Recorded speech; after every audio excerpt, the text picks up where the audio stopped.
La energía eléctrica es luz, es movimiento, es comunicación, es salud, es desarrollo, es educación, es tecnología. La energía eléctrica se mueve desde la generación que viene del sol, el viento, la profundidad de la tierra, el agua y combustibles para llegar a los centros de consumo entre Arica y Chiloé. En el Coordinador Eléctrico Nacional, tenemos un equipo de profesionales que supervisan la operación del sistema, procurando que todo este movimiento se realice preservando la seguridad de suministro con la operación más económica posible y garantizando el acceso abierto a las redes. Bienvenidos a las actividades del Coordinador Eléctrico.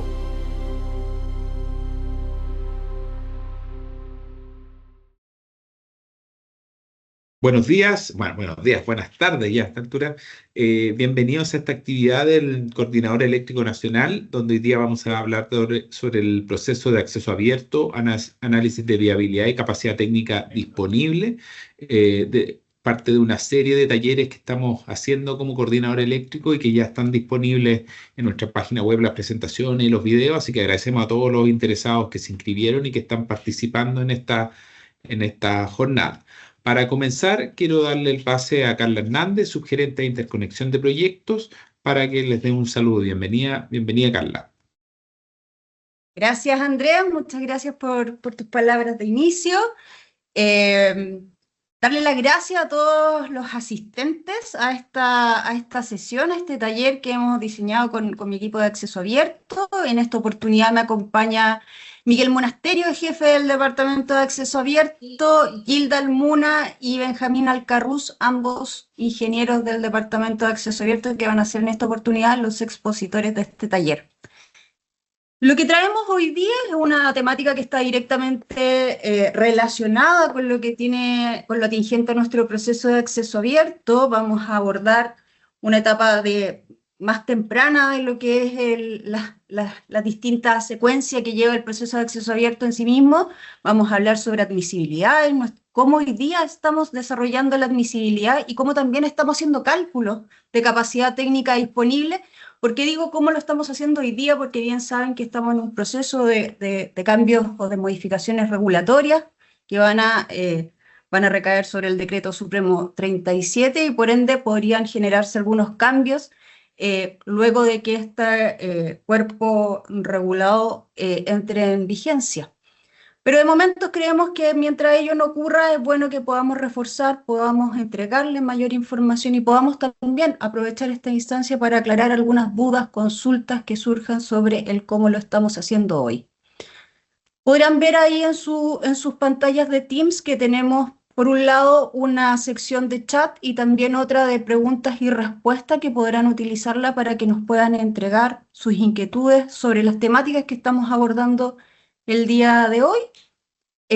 Si no tenemos el tiempo suficiente para atenderlas todas, créannos que vamos a tomar contacto con ustedes para entregarles respuesta y dejar todos los temas atendidos con posterioridad a este taller.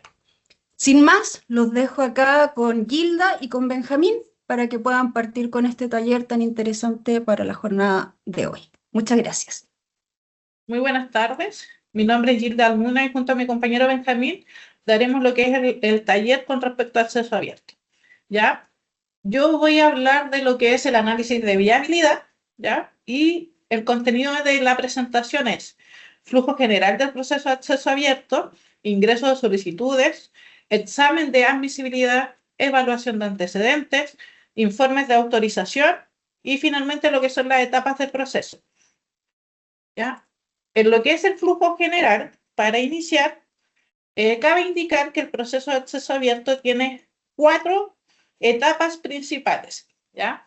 Las 2 primeras etapas corresponden a lo que es la verificación de entrega de antecedentes y las 2 últimas etapas corresponden a lo que es la revisión de antecedentes, estudio y, en el caso de ser necesario, el cálculo de STD, ¿ya? Todos estos procesos están regulados, ¿ya? En las 2 primeras etapas está lo que es el ingreso de la solicitud y el examen de admisibilidad. Y en las 2 últimas etapas está lo que es la evaluación de antecedentes y los informes de autorización, ¿ya? Ustedes como coordinados pueden realizar la solicitud de 3 tipos de conexión. Una que está relacionada con el sistema de transmisión público, que es la solicitud de autorización de conexión regulada por el artículo 79 del reglamento y del LGSE y el capítulo 2 del reglamento. Y las otras 2 corresponden a sistemas dedicados, donde tenemos los proyectos propios o denominados fehacientes, que está por el artículo 80 y el capítulo 3 del reglamento. Y el último es la solicitud de uso de capacidad técnica disponible, que también está en los mismos capítulos. Aquí abajito en la presentación dejo el link de la guía de ayuda del régimen de acceso abierto, donde hay un video donde le explican lo que es el proceso. ¿Ya? Vamos a pasar a la primera etapa de estas 4, que es el ingreso de la solicitud. Hacer relevancia que para poder realizar el ingreso de solicitud, lo primero que tienen que tener las empresas es un registro. Las empresas tienen que estar registradas en el coordinador. ¿Ya? En el caso de las empresas coordinadas, deberían estar aprobadas en REU. Y ahí también dejo el link para que lo puedan revisar. Y en las empresas no coordinadas, tienen que estar en catastro. Y acá se hace una revisión en ambos por la unidad legal del coordinador. Ya también está el link para que puedan tener acceso a esta etapa. Cualquier consulta la pueden realizar a catastro@coordinador.cl. Esta es la primera etapa porque después, cuando tengan el OK de parte legal en catastro, deben avanzar a lo que es la creación de usuario en la plataforma de acceso abierto. Para poder crear el usuario, deben enviar una solicitud al correo plataforma.accesoabierto@coordinador.cl. Y luego de estas 2 etapas anteriores, recién ustedes podrán realizar el ingreso de la solicitud de un punto de conexión al sistema. ¿Ya? Este ingreso se realiza por 2 vías simultáneamente. Uno que es a través de ingreso de una carta conductora a correspondencia@coordinador.cl y con todo el antecedente, la carta también por la plataforma de acceso abierto. Bueno, me voy a enfocar un poquito en lo que es el registro de las empresas para el ingreso de solicitud. ¿Ya? Este registro y la documentación que necesitan cada uno de ustedes para poder registrarse está en el procedimiento interno de criterios para la aplicación de acceso abierto en el punto 5.2, ingreso y revisión de solicitudes. ¿Ya? La validación de su constitución legal pide por lo mínimo, que es la identificación de la empresa, la cédula de identidad del representante legal, la escritura pública, certificado de inscripción y vigencia de la sociedad, rol único tributario, iniciación de actividades, copia simple de la escritura pública y la declaración jurada de veracidad de la información entregada. Con toda esta documentación como base, recién ustedes pueden hacer el registro y verificar que están dentro de nuestras empresas inscritas. ¿Ya? Bueno, acá dejo una imagen donde les indico ahí con la flechita donde pueden acceder para poder iniciar este ingreso de solicitudes en la plataforma inicial de acceso. ¿Ya? Luego, en lo que es el ingreso de solicitudes, como dije, las 2 primeras etapas es una verificación de entrega de documentación. Tenemos en este caso los sistemas de transmisión de uso público, que son las solicitudes de autorización de conexión.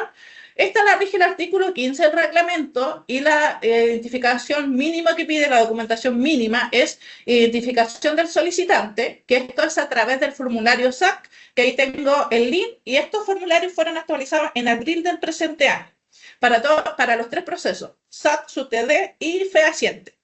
Ya, la descripción del proyecto de conexión y sus principales características, que ampliamente se indica mayor en lo que es el artículo 16, y acá entra lo que es el informe descriptivo del proyecto. Luego, la carta GAN preliminar, antecedente de ingeniería conceptual, donde debe estar el diagrama unilineal, el diagrama de planta y el diagrama de corte. Una declaración jurada simple y finalmente una de las grandes diferencias que es con los otros 2 procesos de sistema dedicado es la garantía, y este valor depende de los megawatts del proyecto. Ya voy a abrir acá 2 puntos. Uno que es el informe descriptivo del proyecto. ¿Qué es lo que nosotros esperamos poder identificar en el informe descriptivo? Es la consistencia entre la descripción del proyecto y sus planos. La información técnica en la instalación existente sea consistente con lo disponible en el sitio web de Infotécnica. Y a la vez que puedan reforzar las instalaciones que se adecúan, modifican o refuerzan. ¿Ya? Acá igual dejo el link de un formato tipo, que lo voy a ver en la otra PPT, de lo que es informe descriptivo de los proyectos. Y después tenemos los planos, que los antecedentes básicos o los antecedentes técnicos de la solución de conexión están conformes al anexo 7.4 de nuestro procedimiento. Ya esto también dejo el link para que puedan revisarlo. Ya en lo que es los planos, acá lo que nosotros hacemos es verificar la solución de conexión. ¿Ya? Voy a avanzar acá a lo que es el informe descriptivo. ¿Sí? Bueno, acá dejo una imagen, por ejemplo, dónde está para que ustedes puedan descargar este paso a paso para poder realizar este informe. Y los contenidos que debería tener son descripción general del proyecto, punto de conexión, características generales del proyecto, ubicación geográfica, descripción general del sistema primario, descripción general de los equipos secundarios, sistema de protección, sistemas auxiliares, sistema de control. Y los últimos dos puntos son sistema de comunicación y datos y referencia. Y vuelvo a dejar el link acá del modelo descriptivo para que puedan tener la base para poder hacer este informe. Ya, luego pasamos a lo que es el sistema de transmisión dedicado, y como ya les comenté, acá tenemos dos solicitudes. La primera es la solicitud de uso de capacidad técnica disponible, que es regulada por el artículo 50, pero a la vez también son aplicables la documentación del artículo 15 y 16 del reglamento. En esta oportunidad deben entregar un informe descriptivo, un formulario sub-TD, diagrama lineal, diagrama de planta y corte, instalaciones que se adecúan, modifican o refuerzan, carta GAN, declaración jurada, y una de las diferencias es que tienen que entregar un informe de valorización de instalaciones del sistema de transmisión, y la garantía está regulada según el artículo 50 del reglamento. ¿Ya? El otro es el proyecto propio fehaciente, que tiene una guía que acá dejo el link y las consideraciones y gestiones del proyecto fehaciente, y acá deberían entregar el informe descriptivo del proyecto, formulario del proyecto fehaciente, informe de vínculo societario en caso de ser requerido, carta GAN, y la gran diferencia es la tramitación ambiental. Voy a avanzar. Bueno, esa es la primera etapa que tiene que ver con lo que es la presentación de la solicitud, el ingreso de la solicitud. ¿Ya? Y la segunda etapa es el examen de viabilidad, de admisibilidad, que la realizamos nosotros como coordinador. Y acá nosotros verificamos toda la documentación que les acabo de nombrar. Voy a avanzar. En el examen de admisibilidad de la SAC, lo que es el sistema público, ya ingresan la documentación y desde que ingresó el proyecto, nosotros como coordinador tenemos 10 días para poder entregarle la minuta de admisibilidad. ¿Ya? Y esto está regulado en el artículo 17 del reglamento. En el caso de la SAC, lo que se hace es verificar esta documentación. En caso de contar con toda esta documentación, podemos avanzar y declarar el proyecto como admisible.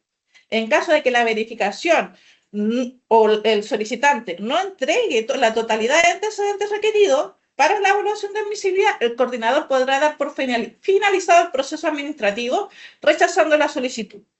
Ya, así que acá es súper importante, por lo menos en la SAC, que tienen que estar toda la documentación, incluyendo la garantía. Y abajo ahí dejo el link de donde está este proceso indicado. En lo que es el examen de admisibilidad de la sub-TD, también está regulado, en este caso por el artículo 53. En este examen se verifica toda la entrega de la información, pero aquí existe un proceso de completitud.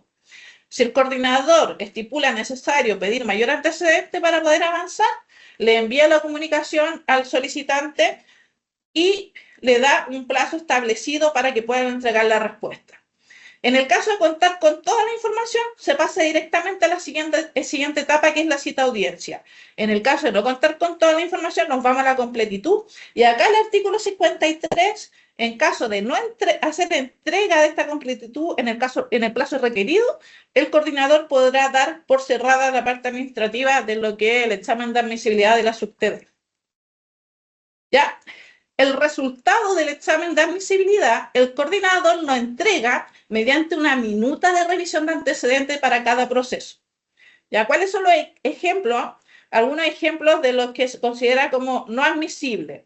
Como ya lo comenté, que los antecedentes no estén completamente entregados por parte del desarrollador en el artículo 16, la no entrega de la garantía junto a toda la otra documentación en los procesos SAC, la calificación vigente de la instalación sea distinta a la presentada.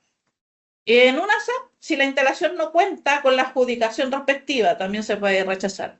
En una SUB-TD, si la instalación no está sujeta a acceso abierto y no se presentan acuerdos con el propietario para el uso del punto.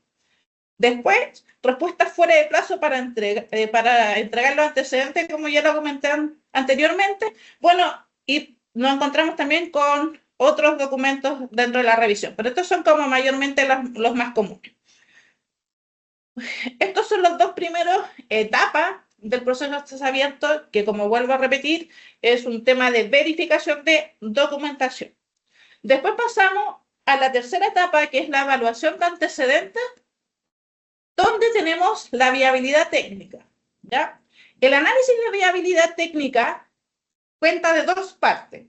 La primera parte es el análisis de posiciones y la segunda parte es la verificación de aspectos de diseño para la ingeniería conceptual. Ya, entonces, lo primero que se analiza, si tenemos punto o no tenemos punto. Si existe posición, entonces el proyecto avanza a lo que es la verificación de ingeniería conceptual. Si no existe posición, inmediatamente el proyecto se declara como inviable, ¿ya? En este caso tenemos el artículo 20, que es de la revisión de antecedentes, ¿ya? En el caso de que el coordinador advierta incumplimiento en alguna de las exigencias antes mencionadas o la inviabilidad de la solución de conexión propuesta, podrá dar por cerrada lo que es la solicitud.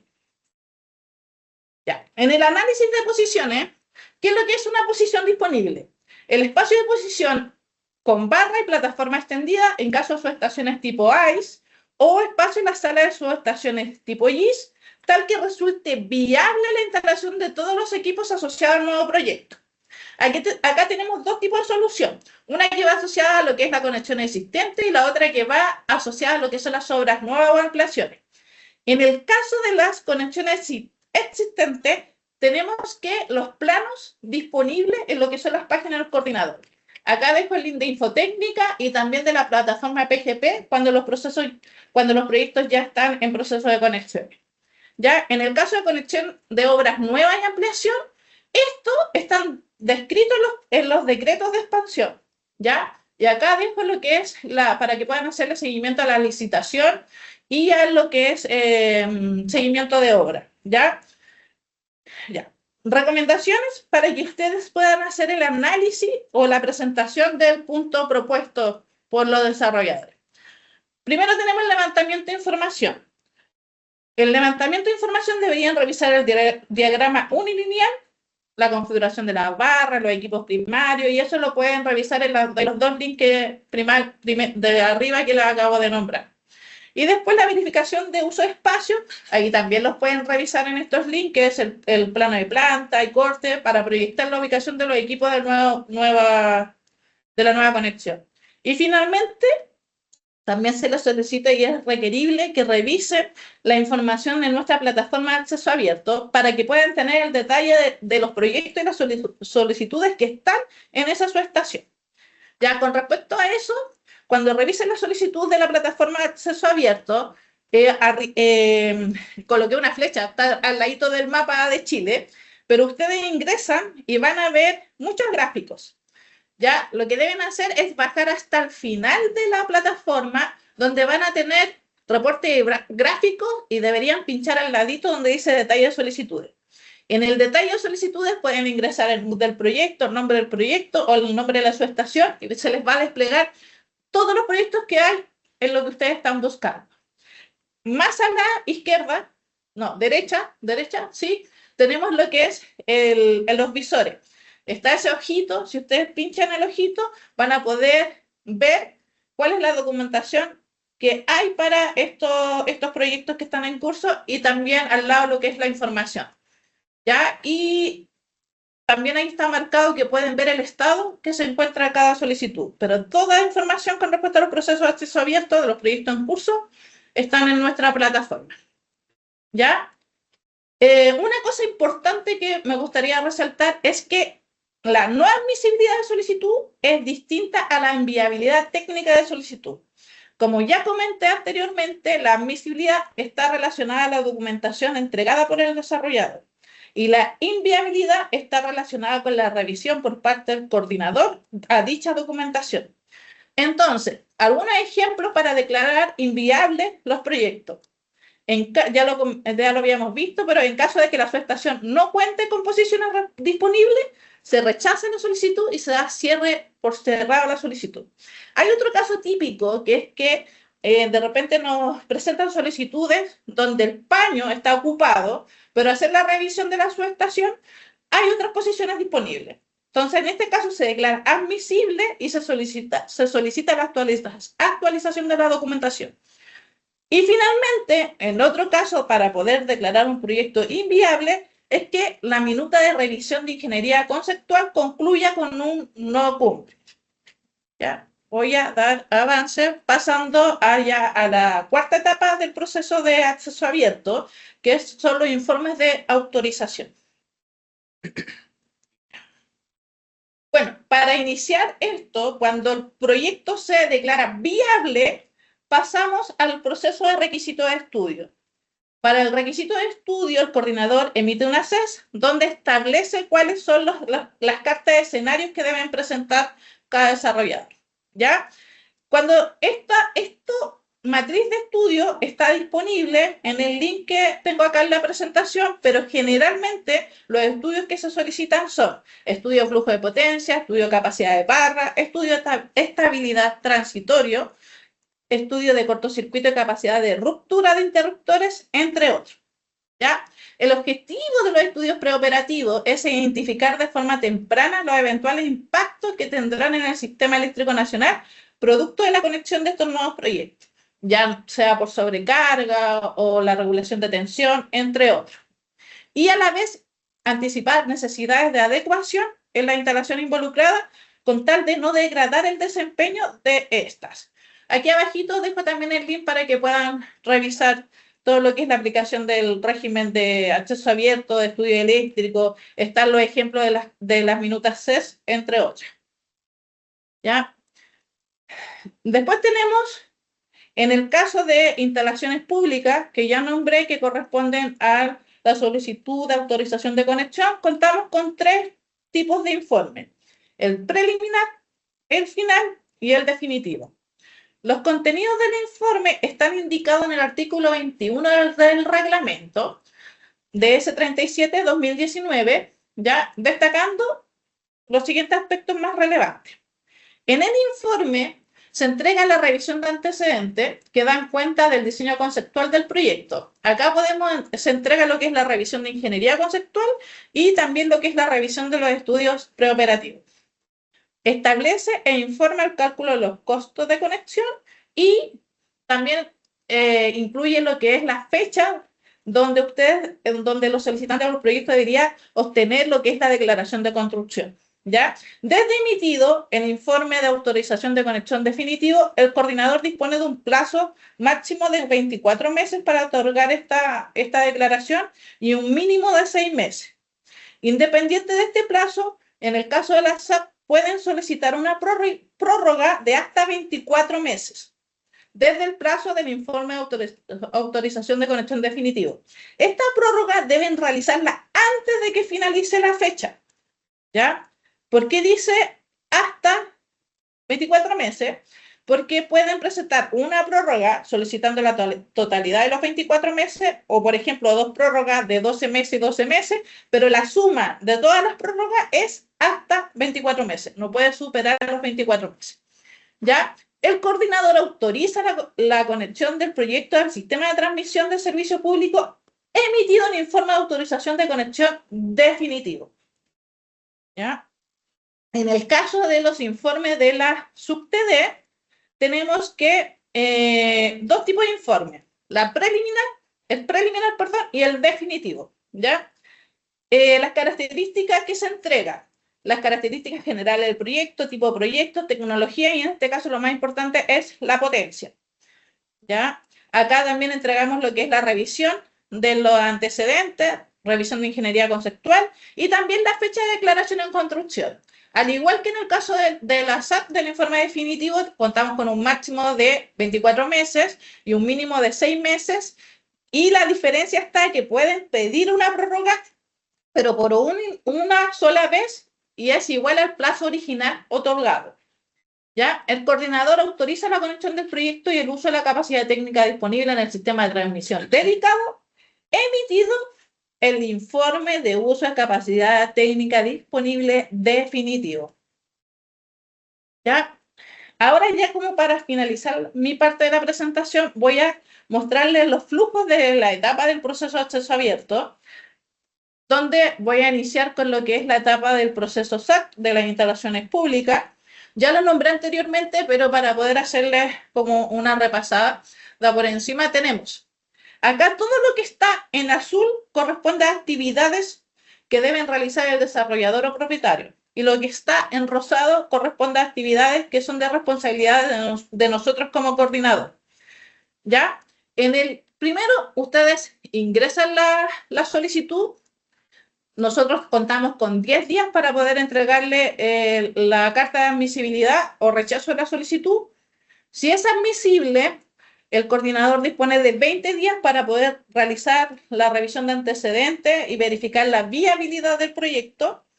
Luego de contar con la viabilidad, enviamos la cita a audiencia y a la vez la carta de la solicitud de la carta de escenario de estudio. ¿Ya? Y el solicitante cuenta con 2 meses como máximo para poder hacer la entrega de este estudio, prorrogable solo una vez con un máximo de 1 mes.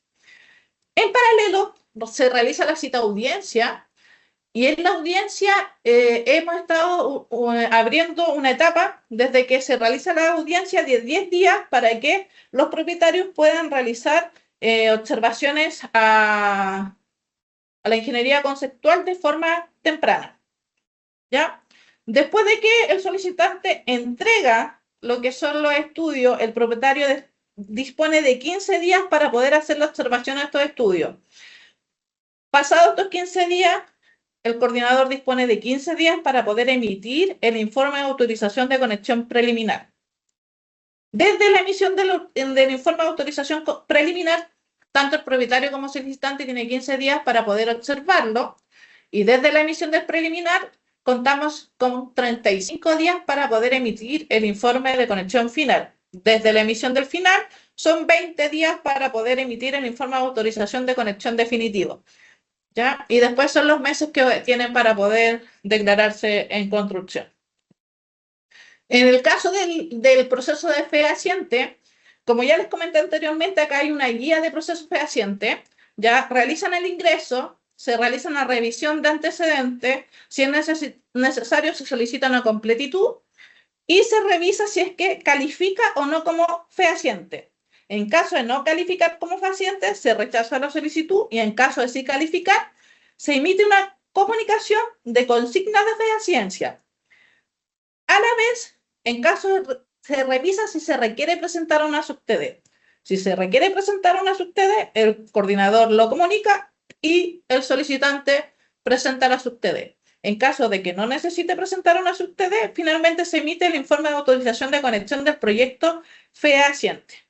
Y la última etapa que tenemos del tercer proceso para poder solicitar punto de conexión es la etapa de la sub-TD. En este caso, no voy a abordar tanto porque le voy a dar el paso a mi compañero Benjamín, donde en su presentación dará más detalles de lo que son los cálculos de capacidad, entre otros detalles de lo que es el proceso sub-TD. Con esto finalizo mi parte de la presentación y le doy el pase a Benjamín para que pueda continuar. Muchas gracias.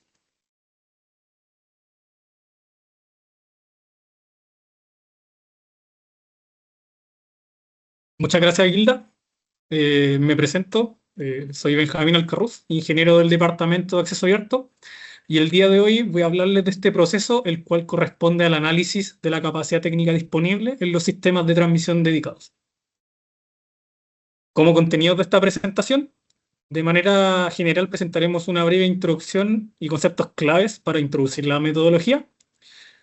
Posterior a ello, daremos curso al análisis de la metodología de capacidad técnica disponible y el proceso que finalmente se lleva a cabo en acceso abierto para el análisis de dicha autorización. Presentaremos un caso real a través de un ejemplo ilustrativo y culminaremos con los resultados del avance del estudio de capacidad técnica disponible del presente año.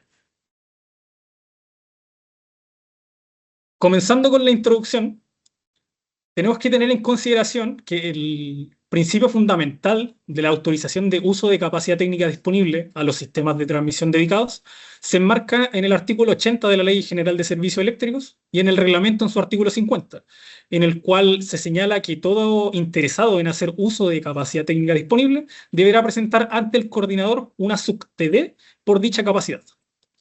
En este ámbito, los propietarios, arrendatarios, usufructarios o quienes exploten cualquier título de las instalaciones de transmisión dedicadas no van a poder negar el acceso siempre y cuando exista capacidad técnica disponible para su conexión. Es en este campo que el coordinador debe verificar dicha capacidad y elaborar un estudio para la cual evalúa finalmente la conexión del nuevo proyecto en las instalaciones afectas a su conexión. Asimismo, se define en este reglamento una definición denominada uso máximo esperado, el cual finalmente el coordinador, a través de una simulación realizada en software eléctrico, Dick Silent Power Factory, determina los escenarios que determinan las condiciones más exigentes a efectos de determinar la capacidad técnica disponible. Entrando de lleno en el diagrama que presentó Gilda, se presenta de manera macro el proceso SUCD, en el cual, como se señala, en negrilla se destaca donde la responsabilidad recae en el solicitante o propietarios, y en rosado finalmente donde la responsabilidad recae en el coordinador. Dicho proceso comienza con el ingreso de la solicitud. Como mencionaba Gilda, recae en el examen de admisibilidad, la cual puede ser también a través de una completud de antecedentes, si es necesario. Se da curso a la audiencia y a la emisión de informes. Es en estos dos informes, tanto preliminar observable como informe definitivo, en los cuales el coordinador da cuenta del cálculo de capacidad técnica disponible del sistema de transmisión dedicado y las condiciones de aprobación o rechazo de la respectiva sub-TD.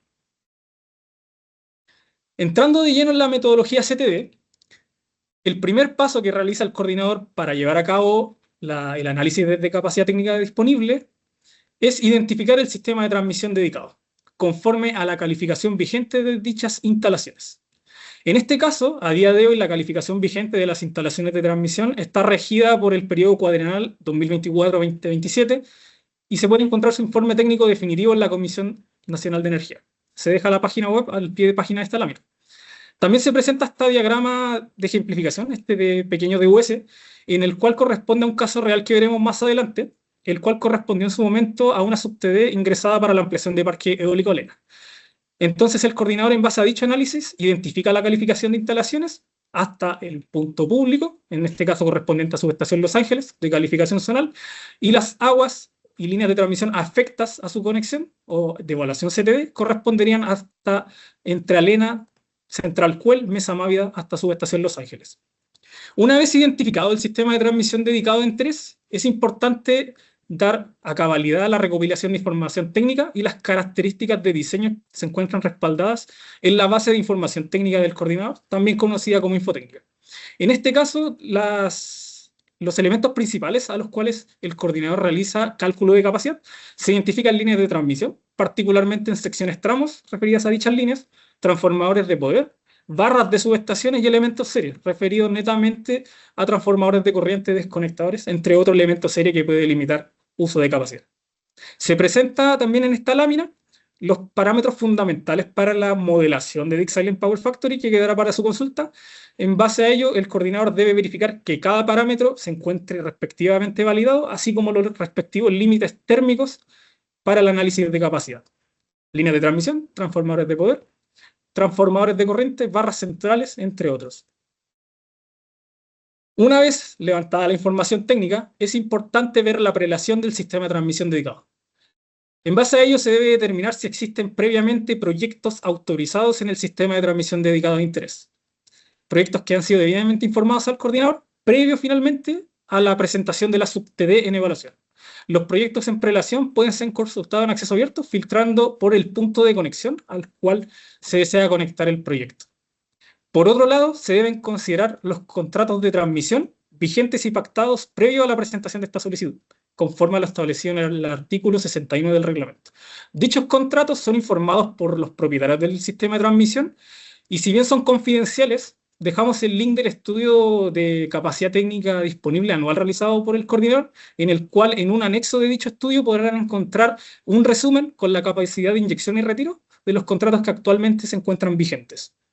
Finalmente, se debe utilizar la base de datos Big Silent Power Factory, la cual se encuentra disponible en la página web del coordinador. Lo importante de dicha base de datos es que sea revisada y sea proyectada debidamente a la fecha de conexión del proyecto. Otro dato importante en los sistemas de transmisión dedicados es que dichos sistemas finalmente cumplen con un rol de inyección para centrales de generación o retiro para ciertos tipos de clientes, ya sea regulados o clientes libres. También existen clientes regulados que se encuentran en sistemas de transmisión dedicados.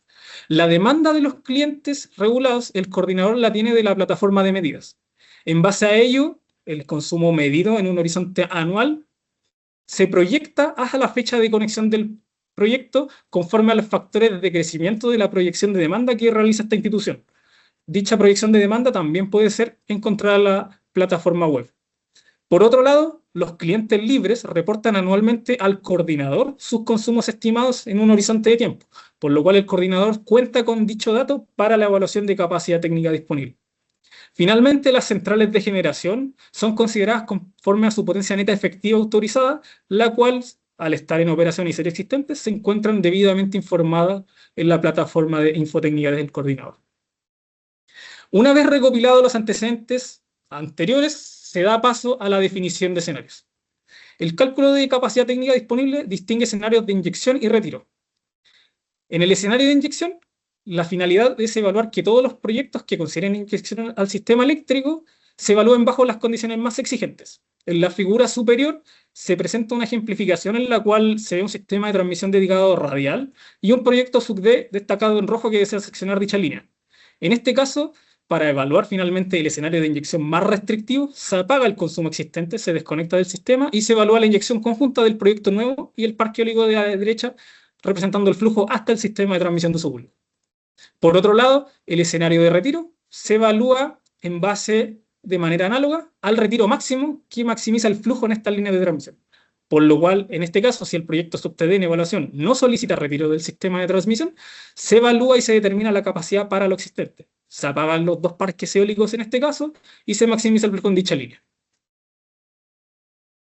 Por otro lado, el coordinador para la determinación de CTD en proyectos que contemplen sistemas de almacenamiento, ya sea standalone, sistemas de almacenamiento de energía y centrales renovables con capacidad de almacenamiento, distingue dos escenarios de inyección, diurno y nocturno, en atención a lo señalado en el artículo 63 del reglamento. El escenario de día determinará las inyecciones de generadores con cualquier fuente de energía, independiente de su disponibilidad del recurso. Por otro lado, el escenario de noche determinará las inyecciones de generadores con fuentes de energía que no dependan de la disponibilidad del recurso primario en el día, incluyendo en este caso las inyecciones provenientes de las CRCA o de sistemas de almacenamiento de energía. Para lo anterior, presento en este diagrama un caso práctico de un criterio CTD que ejemplificamos en esta lámina. El escenario de inyección noche, como mencioné anteriormente, no se consideraría la inyección en este caso de la componente fotovoltaica, dado que depende del recurso primario solar, y a efectos de maximizar el flujo, se despacharía en este caso el sistema de almacenamiento de energía en su modo de descarga.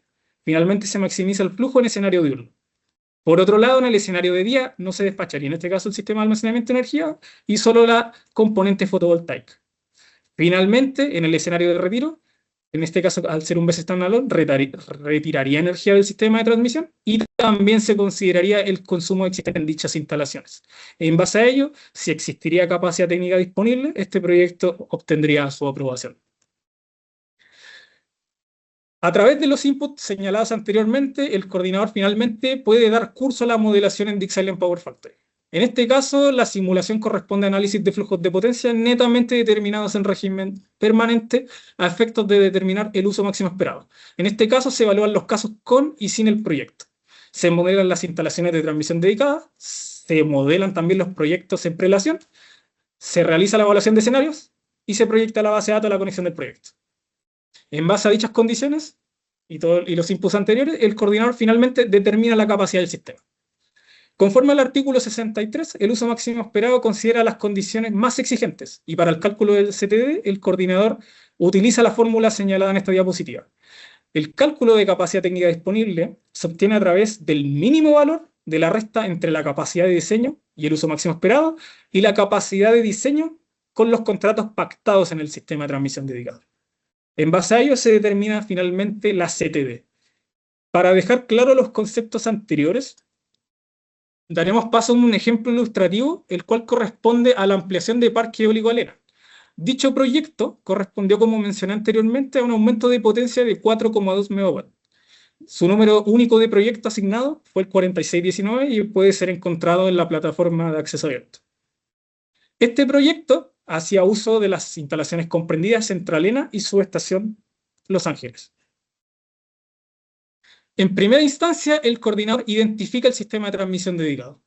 En base a ello y a la calificación vigente de las instalaciones, se dio cuenta que entre Central Eólica Alena, Central Cuel y subestación Mesa Mávida hasta Los Ángeles, salvo esta última, son instalaciones de transmisión de calificación dedicadas. En base a ello, el coordinador debe determinar la capacidad para dichas líneas de transmisión, hasta subestación Los Ángeles.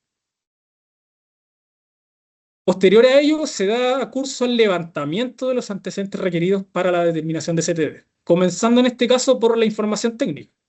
Se recopila la información de las líneas de transmisión, todo lo que es referido a parámetros eléctricos, longitudes de las líneas en este caso, nivel de tensión y el límite térmico permanente en verano, así como los parámetros de los transformadores de corriente y transformadores de poder. Estas son las tablas que el coordinador incluye en sus estudios de capacidad técnica disponible, resumidas en sus anexos. Si bien aquí en este caso no se presentan los parámetros eléctricos del sistema de transmisión, estos son utilizados para la modelación en Dick Silent Power Factory. Posteriormente, se da curso al análisis de los proyectos en prelación, si es que hay proyectos, en este caso, debidamente informados, y en este caso se dio cuenta que previo a la presentación de la ampliación de parque eólico Alena no se registraron proyectos, por lo cual no se requería que algún proyecto adicional fuera considerado en este análisis de capacidad. Por otro lado, los contratos de transportes se encuentran también citados en el informe y también estos contratos y en este mismo formato lo van a poder obtener, como mencioné anteriormente, en el anexo del estudio de capacidad técnica disponible anual. Lo que no se encuentra público y es de carácter confidencial es el documento en situ. Luego se da curso a la definición de escenarios. El coordinador distingue dos escenarios, escenario A, el cual se van a evaluar las instalaciones actuales en operación y no va a considerar en este caso el proyecto de ampliación Parque Eólico Alena a efectos de dar cuenta de la CTD disponible. Posterior a ello, en el escenario B, se evalúa la incorporación del proyecto. Es de destacar que el coordinador, en este caso, da la distinción de los escenarios a través del despacho para la inyección y el retiro. En la tabla de la izquierda, en este caso, se puede dar cuenta el escenario A, en la cual Parque Eólico Alena se puede ver un despacho por menor capacidad, y finalmente sube a 88 aproximadamente debido a la ampliación de este proyecto. Por el otro lado, en el escenario de retiro, no se despachan estas centrales debido a que no retiran energía del sistema eléctrico nacional. En este caso, si en el escenario de retiro existiría un consumo en el sistema de transmisión dedicado, debería ser considerado en dicho escenario. Finalmente, se da curso a la determinación del uso máximo esperado y la capacidad técnica disponible.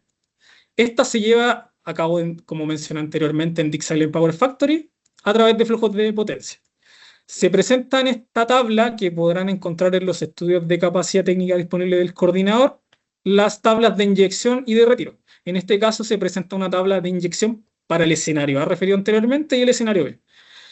En las columnas, el coordinador cita la instalación, la capacidad de diseño y la sumatoria de contratos, la pueden encontrar en la columna naranja, las dos columnas azules, el uso máximo esperado y su porcentaje que hace uso del sistema de transmisión, y en verde la capacidad técnica disponible que actualmente se encuentra en dicho sistema de transmisión dedicado.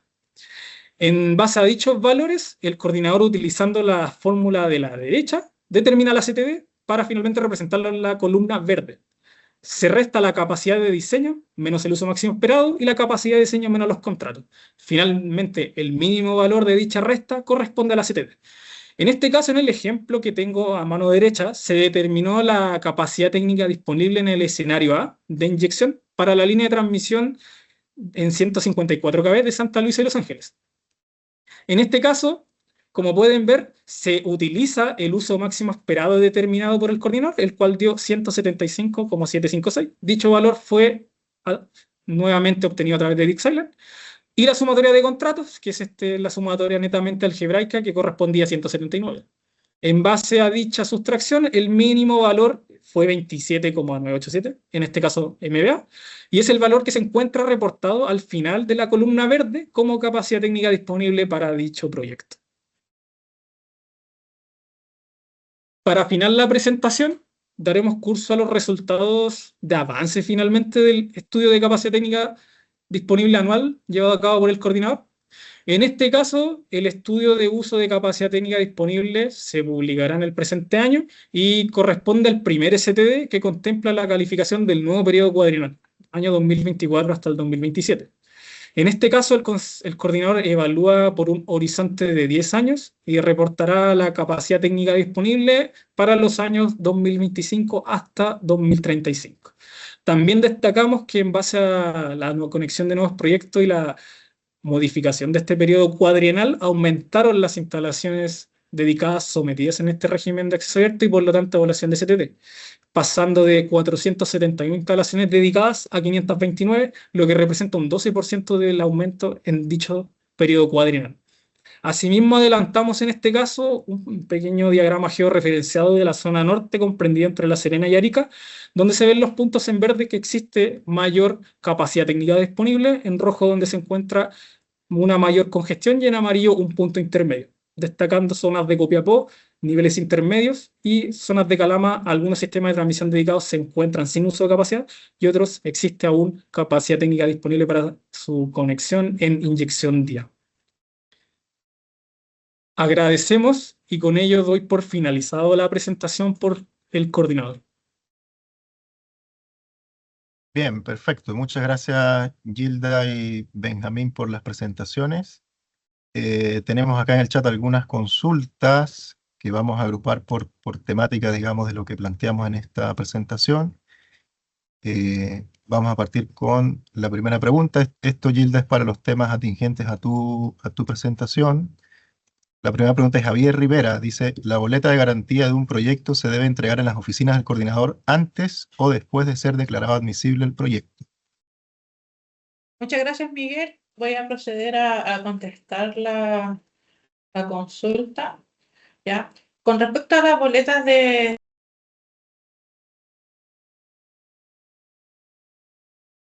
Sí, creo que ahí te perdimos, Gilda, en el audio.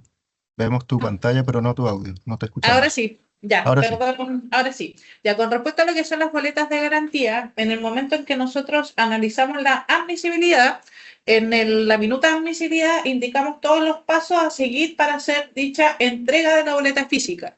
Esto debido a que se entrega la boleta digital y nosotros verificamos, hacemos un checklist de que cumpla con todos los requisitos para poder solicitarla físicamente, o si no, indicamos en esa misma minuta cuáles son los cambios que podrían tener. Yo estoy acá, no sé si se ve la proyección. ¿Se ve, Benja? Sí, se ve. Acá. ¿Por qué quiero proyectar? Porque dentro de lo que son las boletas de garantía, los costos y toda la información, también la tenemos en nuestra página y está acá abajito en el punto 7.6. En el anexo 7.6 ustedes van a poder encontrar toda la información disponible con respecto a lo que son las boletas de garantía y entre otros también datos que están en la presentación que acabo de realizar. Eso, Miguel. Si quieres pasamos a la siguiente pregunta. Sí, bien, perfecto. Gracias, Gilda. Hay otra pregunta que tiene que ver también con garantías. Es Matías Catrián quien hace la pregunta. ¿Aló? ¿Se escucha? ¿Aló? Ahí se escucha. Ahí se escucha. Ya, se escucha. Esta pregunta está relacionada también con garantías. Dice, cuando una solicitud fehaciente es derivada a sub-TD, ¿se debe presentar de igual manera el informe de valorización del sistema de transmisión por un consultor independiente, considerando que la garantía corresponderá al 100% al mismo beneficiario solicitante? Ahí puedo responder yo, Miguel. Efectivamente, el informe de valorización corresponde a un antecedente mínimo para la presentación de una sub-TD. Por lo tanto, independiente sea el caso que tú estás planteando, debe ser presentado el informe de valorización.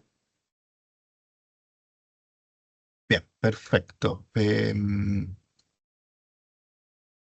Tenemos acá otra pregunta de Alejandro Cáceres. Dice, ¿cuál es el criterio para definir qué estudio preoperativo es necesario realizar por parte de los solicitantes? Dicho de otra forma, ¿de qué depende cuáles y cuántos estudios preoperativos se requiere evaluar? Esto depende si la subestación es no existente, de la ubicación de las instalaciones. Ahí, Gilda, tú puedes contestar esa pregunta. Ya, muchas gracias, Miguel. Como lo comenté en la presentación, existe una matriz de estudio, ¿sí? Que también la pueden encontrar disponible en nuestra página, donde se establece básicamente que según el nivel de tensión son los estudios que se van a solicitar. Nombré que podía ser principalmente el estudio de flujo de potencia, capacidad de barra, cortocircuito y capacidad de ruptura y la estabilidad transitoria. Entonces, si ustedes revisan esta matriz, podrán encontrar mayor detalle de a qué proyecto aplica y a qué proyecto no aplica ciertos estudios. No sé si con eso respondo, Miguel, la consulta. Sí, bien, perfecto. Ahí solamente comentar que ese documento es público, ese Excel que estás allí mostrando, así que respecto a la consulta, claro, ahí están indicados cuáles son los estudios específicos que se requieren. Siguiente pregunta, tenemos acá una que envía Cristóbal Valenzuela, dice, ¿cuál sería la forma de gestionar en acceso abierto un proyecto que ha sido diseñado para conectarse a una subestación de sistema público y a la vez seccionando una línea del segmento dedicado? ¿Se debe ingresar una SAC y una sub-TD a la vez? ¿Existe algún proyecto que lo haya realizado previamente? Ahí desconozco, Mil, si existe algún proyecto que previamente se ha conectado, pero lo importante aquí es que se debe solicitar, conforme a la calificación vigente, el ingreso a la solicitud. En este caso debe ingresarse finalmente una para el punto del sistema de transmisión de uso público y una para la autorización de uso de capacidad técnica disponible en el sistema de transmisión dedicado. Importante igual considerar que las instalaciones en el sistema de transmisión dedicado que están afectadas a conexión son las instalaciones existentes. Solo precisar dicho punto. Bien, perfecto. Sí, efectivamente, solo para ratificar así, Benjamín, es correcto. Y para la pregunta de Cristóbal, sí hemos tenido otros casos de solicitud de SAC y sub-TD para un mismo proyecto, cada uno, digamos, apuntando al sistema en el que se conecta. Tenemos otra pregunta de Esteban Collado. Una vez declarado en construcción cualquier tipo de proyecto, SAC sub-TD fehaciente, ¿es necesario formalizar el cumplimiento del hito al Coordinador Eléctrico Nacional? Esa ya la puedes contestar tú, Gilda, por favor. Sí, es necesario formalizar el hito, avisar en el caso del coordinador. En nuestra plataforma de acceso abierto deberían subir los antecedentes de la declaración en construcción y con eso pueden ir cerrando por lo menos lo que es la tramitación en acceso abierto.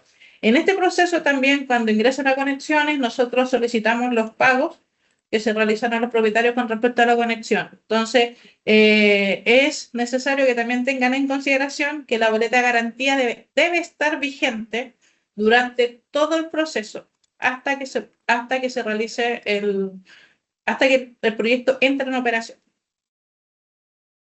Eso. Bien, perfecto.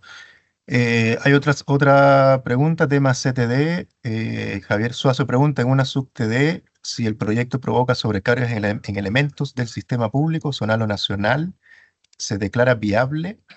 Esa es la consulta ahí, Benjamín, tú pudieras profundizar este punto. Claro, ahí hay una definición a nivel de reglamento.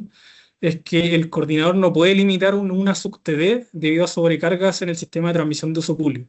Y es por ello el motivo que no se realiza un análisis, en ese caso, de las instalaciones de uso público. Todas dichas coordinaciones, ya sea restricciones operacionales en el sistema nacional, quedan restringidas para su operación cuando dicho proyecto entra en operación. Pero en el proceso de acceso abierto en sí, en una evaluación sub-TD, a nivel de reglamento no se evalúa capacidad técnica disponible en dicho sistema.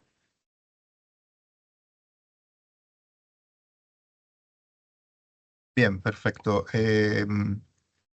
Nos llega por acá otra consulta, también relacionada con sub-TD. Pregunta Camilo Zamorano, ¿se puede ingresar una sub-TD en una línea con estructura para 2 circuitos, pero con un solo circuito construido? ¿Puedes repetir la pregunta a mí, por favor? Dice, se puede ingresar una sub-TD en una línea con estructura para 2 circuitos, pero solo con un circuito construido. Claro, ahí lo importante, como mencionaba anteriormente, es que la instalación, en este caso dedicada, se encuentre declarada en construcción. Si dicha infraestructura actualmente tiene solo un circuito construido, pero el segundo circuito ya se encuentra declarado en construcción, se encuentra sometida al régimen de acceso abierto y puedes ingresar la solicitud en este caso.